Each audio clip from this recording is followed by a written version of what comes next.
So if Mahindra sees this, I know they'll be pissed off. Hi guys, Big Bang Biker here.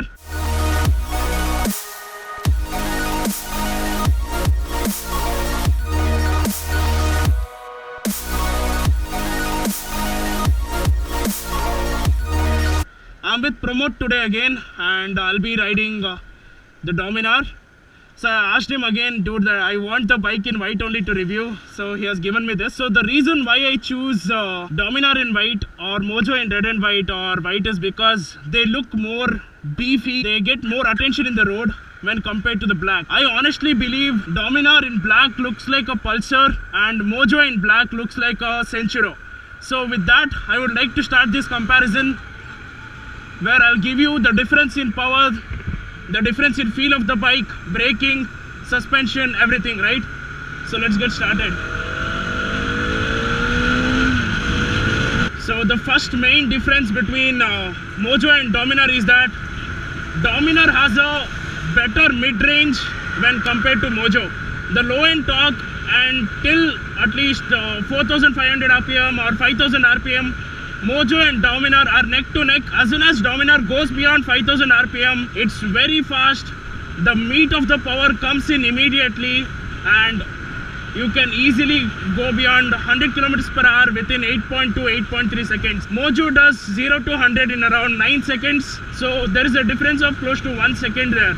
But then, since both of these bikes are naked and they are sports cruisers where they are a little heavy when compared to Duke, both of them struggle past 145 kilometers per hour. So even this bike has a top speed of around 165, 166 speedo indicated, but most people with my height and my weight are able to do only 162 and 161, where the bike is really struggling to go to that point, similar to that of Mojo. And so both these bikes can be compared to have a similar top speed and similar high-end performance.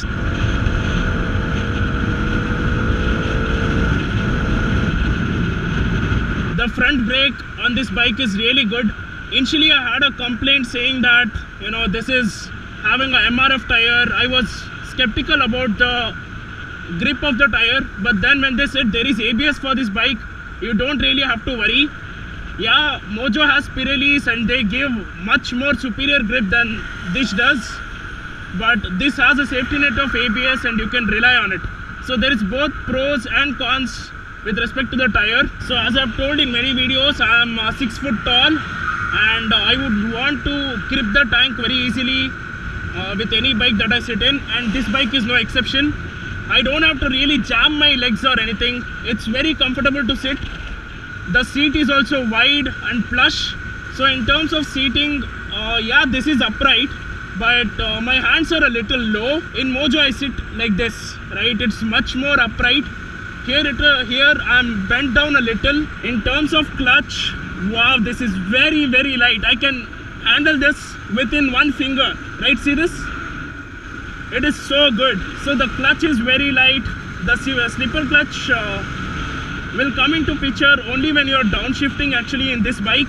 So let's see how it behaves. Let me go a little fast over here and try to downshift aggressively and find out.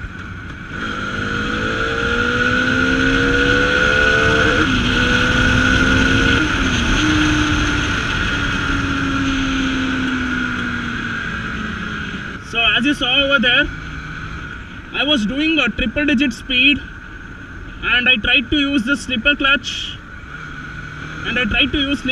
to, you know, shift down aggressively and see if the rear wheel will lock up. No, it didn't. It did not even slip. It made sure to come back to the RPM that I wanted, and it made sure I'm still staying straight. So that is the real advantage of what a slipper clutch does. The slipper clutch on this bike cannot be compared to that of a Ninja 300 or Duke 390. They are even more refined in that sense. They assist you in a much better way. There was a small wobble, that is because of the weight of the bike, but that's okay, you're still staying straight. So the front suspension is not too soft or anything. So when you use the front brakes very hard, it doesn't dive in and scare you as such. It is progressive and it is a little on the firmer side, so you don't feel every bump or anything. And On Mojo, the rear suspension is a little soft and sometimes the ride is bumpy. But on this, it is set on a firmer side, just like a CBR. So I'll go over some bumps over here. See, it is very easy actually. So in Mojo, in 6th gear, around 4500 RPM, you can do around 80 kilometers per hour. So let's see in this bike how much I can do.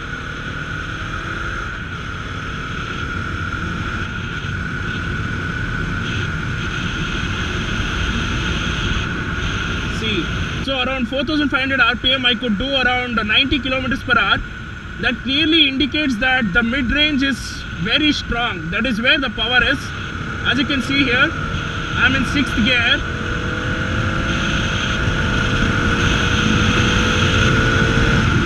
So it was doing it around 40 or 45 kilometers per hour. There was a small amount of lag that is expected. That is okay because I'm totally in the cruising gear and I'm trying to gain the power from the bike. So that was really good. So that is one place where Mojo will take like another 0.5 seconds extra to give you the power. So that is what I'm telling you guys. So in that sense, it's really good.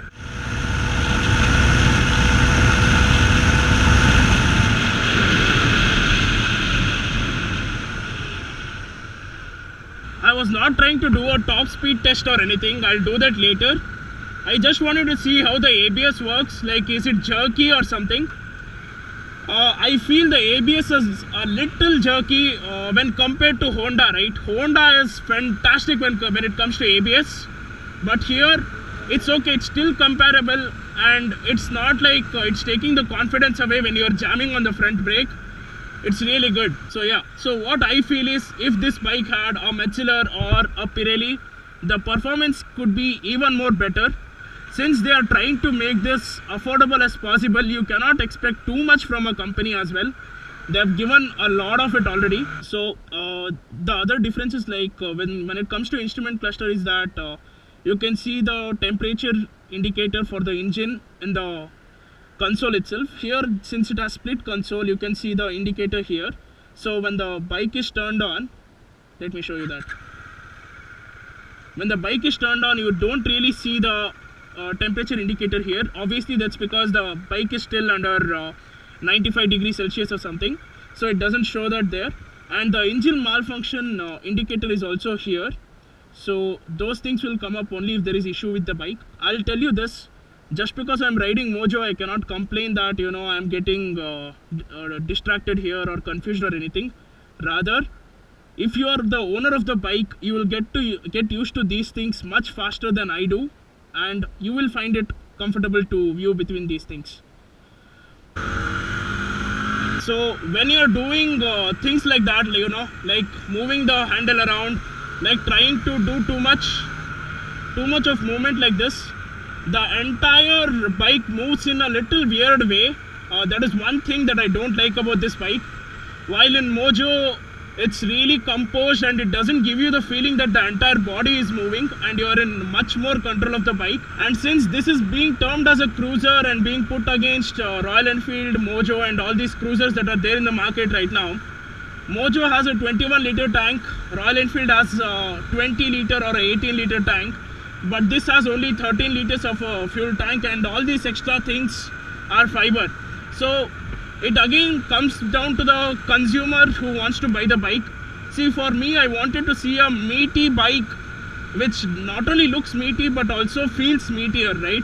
So that means I wanted to see a bike which is filled with metal, has more metal parts than fiber parts, and so I wanted to go for Mojo, and I'm very happy with it. But with Dominar, it looks big but it doesn't feel big. When you're riding it, you are like, okay, yeah, I can manage it. One more thing I'm fond of in Mojo is I can do 120-130 kilometers per hour standing.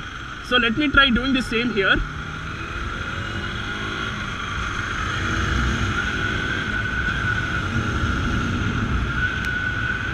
Yeah, so when I try to do that in this, because of the rear set foot pegs and the tank being sculpted towards the front, I don't really get that grip, and so I cannot do that here.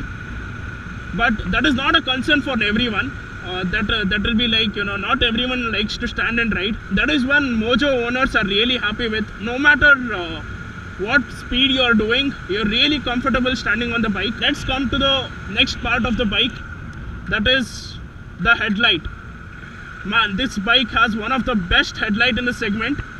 I have always complained that Mojo has the worst low beam ever, but this bike has a better high beam, better low beam, and has a better spread. So that is what this bike is known for. Because of my videos, couple of my subscribers have already bought Dominar, and they are like, dude, with the DRL itself I'm able to go through the city in the night. And then I realized that I'll have to switch on the headlight. So that is how good it really is. Even they were like, we feel the handling is not up to the par with when compared to the other bikes, because it feels a little different. So I wanted to see that in person today, and I really feel like it. So let me stop this right next to Mojo and show you how the physical differences are. So when you honestly see here, both these bikes look meaty. The only thing is, as you see, the handlebar is a little in a taller stance when compared to Dominar, and the metal tank looks bigger. That makes the bike look bigger actually. And other things are like the radiator cowl and all these things are extra on Mojo, and so it looks a little more beefier. While on the other hand, the Dominar has power to speak about. The heating on the bike is also managed very well on Dominar, like with the case of Mojo. This bike has a smaller fuel tank. So what Bajaj says is that we have intentionally kept it small and have more fiber parts, is because if the bike in case has a fall, it will be lighter on your pocket. So that is what they claim, why they have kept a smaller fuel tank. So as of now, while riding at slower speeds, lesser than 70 km per hour, the bike is very smooth and nice. But after 80 km per hour, there is vibration at the fuel tank and as well as the foot pegs, which is not seen in Mojo. That shows the ride quality because it's rubber mounted and everything, and it's really good. The bike is really stable even at 150 km per hour.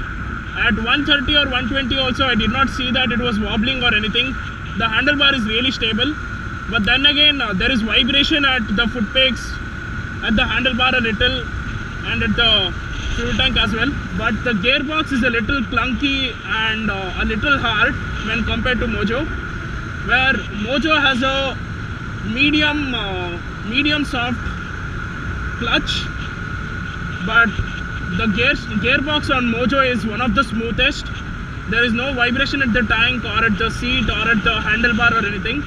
So in that sense, the ride quality on Mojo is really good, while the power on this is amazing. See this?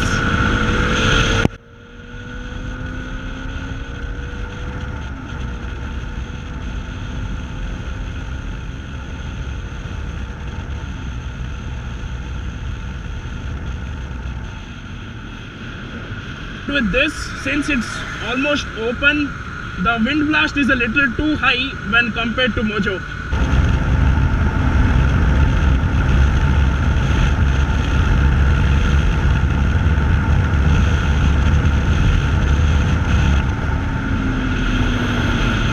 If Bajaj can work on the ride quality of this bike, it will be amazing. So for a CBR owner or a Mojo owner who is used to the smooth ride, might see that there is vibration here and there. So I am really happy with it, and if Mojo was there and Dominar was there, yeah, I would choose Dominar. So if Mahindra sees this, I know they will be pissed off, but I would choose Dominar for the power. But for cruising, that bike is the best. Yep. So yeah, after riding Dominar, when I sit on my bike and ride, I feel that power difference for sure, but the ride quality on Mojo is epic. But when it comes to highway, you want the bike to not vibrate when you are doing longer rides like 600, 700 kilometers of ride, 500 kilometers of ride. You want the bike to be smooth. So that is what Mojo is for you guys. And since this has a range of 570 kilometers, which no other bike in India has, the cruising on this bike is really good. You can cruise without tension. So that is my clear indication of what a Dominar is and what a Mojo is. So with this, I hope you are happy with the review of Dominar as well as the comparison with Mojo. this will be one long video for you guys, which you really wanted. Have a good day, guys. Bye bye. I have done the review of Dominar only in RB Bajaj near Nayan Delhi, and this is Pramod. He's a fantastic manager. Already 2 or 3 subscribers of mine have come here and taken Dominar, and he has done a fantastic job there. You can come here for a test ride. He's really good with explaining the bike as well.